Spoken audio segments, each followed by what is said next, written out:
friends, this is Rachel, the Water Fire Mama. This video is for anyone who is in survival mode and wants to keep their marriage healthy and thriving.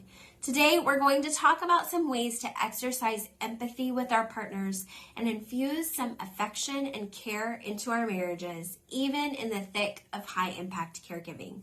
Welcome back.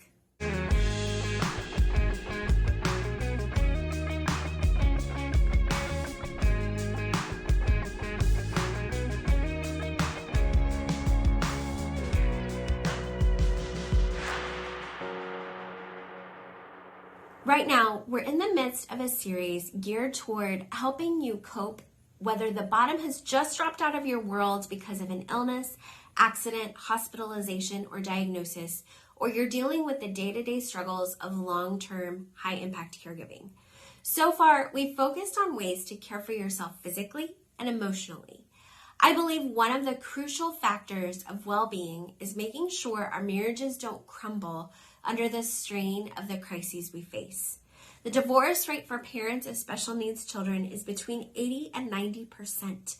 I don't want you to be a part of that overwhelming statistic. So here are 3 things I want you to keep in mind as you navigate the challenges that make you a water fire couple. First, we all grieve and cope differently. Before I dive into this point, I want to acknowledge that a lot of this material came from a book called Married with Special Needs Children by Laura Marshak and Fran Present. It's a really helpful read for high-impact parents like us, so I'll leave the Amazon link in the description. When we first start out in this high-impact caregiver boat, it's normal to feel grief, shock, numbness, fear, and lots of other things. I remember the morning after we received our son Luke's diagnosis of his severe congenital heart defect, that waves of grief kept hitting me. In between, I felt numb and wrung out like a sponge. My husband, David, remembers in the days immediately following that he felt disbelief and detachment, like he couldn't wrap his brain around what was happening and couldn't understand how the world kept moving, business as usual. It's important to remember that while there is common ground in our responses to the bottom dropping out of our world, you and your spouse are probably going to be different in how you naturally process the circumstances and the emotions that come out of that. Some people cope with crises like these by diving headlong into researching the diagnosis, the treatments, the therapies, and the doctors that might be able to help. On the other end of that spectrum is using distraction as a coping strategy. Oftentimes, people who do this find that since they have very little or no control over their child's problems, they feel better when they are occupying their minds with something that they can be successful at, like their job or a hobby. Some people cope with crisis by expressing their emotions freely, by crying, writing, or talking about their thoughts and feelings, while others won't express emotions at all. None of these mechanisms are bad in and of themselves, but when we're grieving and trying to cope, our capacity for empathy is lowered. We expect our spouses to react in the same ways we do, and when they don't, we can feel taken aback or even abandoned or judged by them. Try to accept your spouse's coping style without drawing conclusions about what it means. Just because your husband hasn't cried doesn't mean he's not grieving. And even though your wife is up to her chin in research and referrals, doesn't mean she'll stay there forever.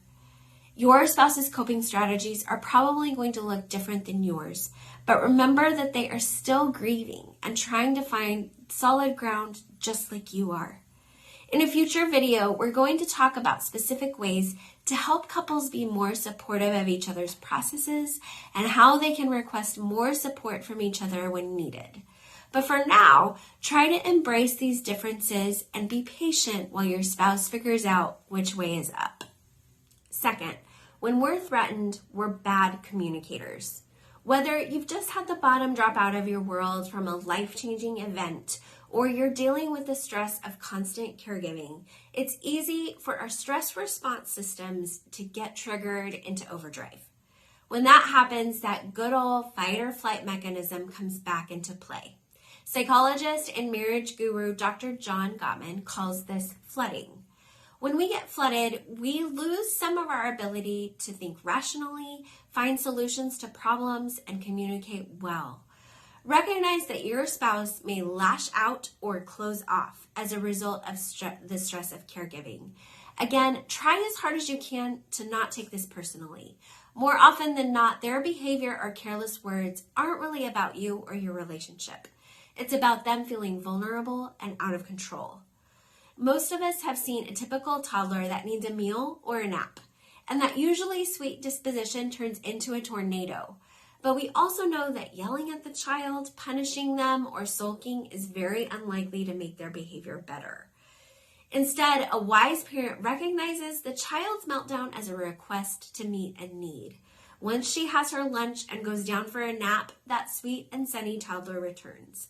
Now, I'm not saying that when your spouse is mean to you that you should throw a snack at them and tell them to go to bed. I am saying, though, that oftentimes when our spouse acts ugly, deep down, they need comfort and soothing.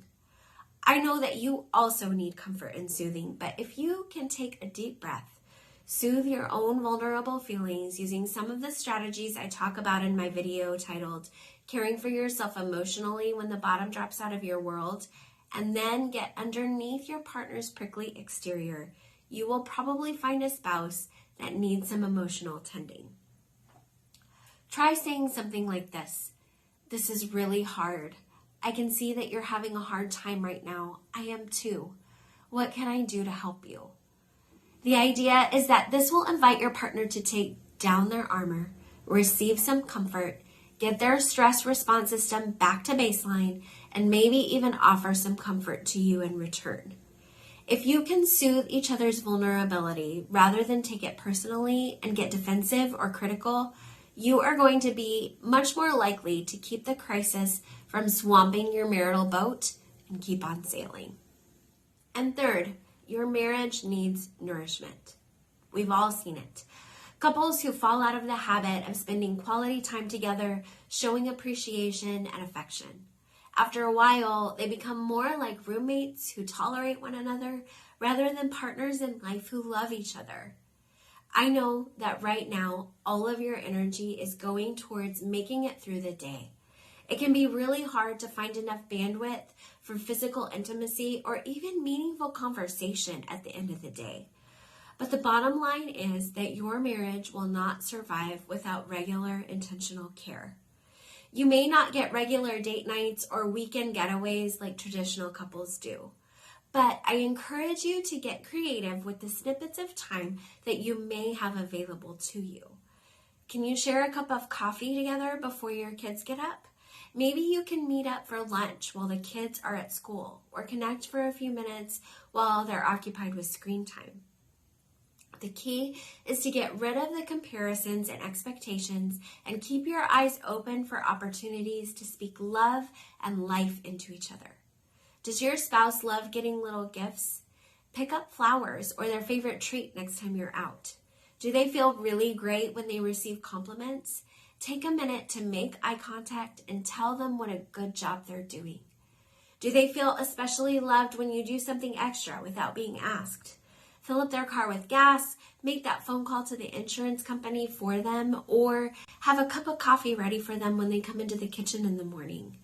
The gestures do not have to be grand or dramatic, but they do need to be consistent. Got some ideas now? Comment below with one way you're going to communicate love to your partner in the coming week.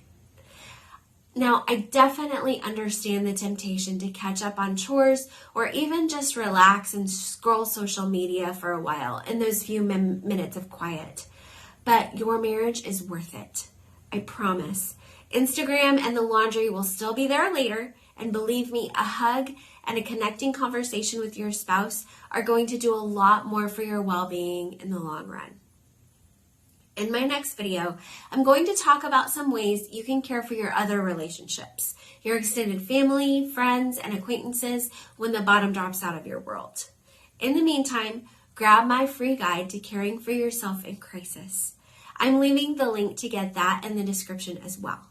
And please hit the subscribe button so you always know when I've posted a new video. Remember, water fire walkers, you probably don't feel like you have it all together. You may not even feel like you can take one more step, but there is a God who goes before us and who is our rear guard. He's going to carry you through these tough days. He's got you, and I'm here to help. I'll see you next time.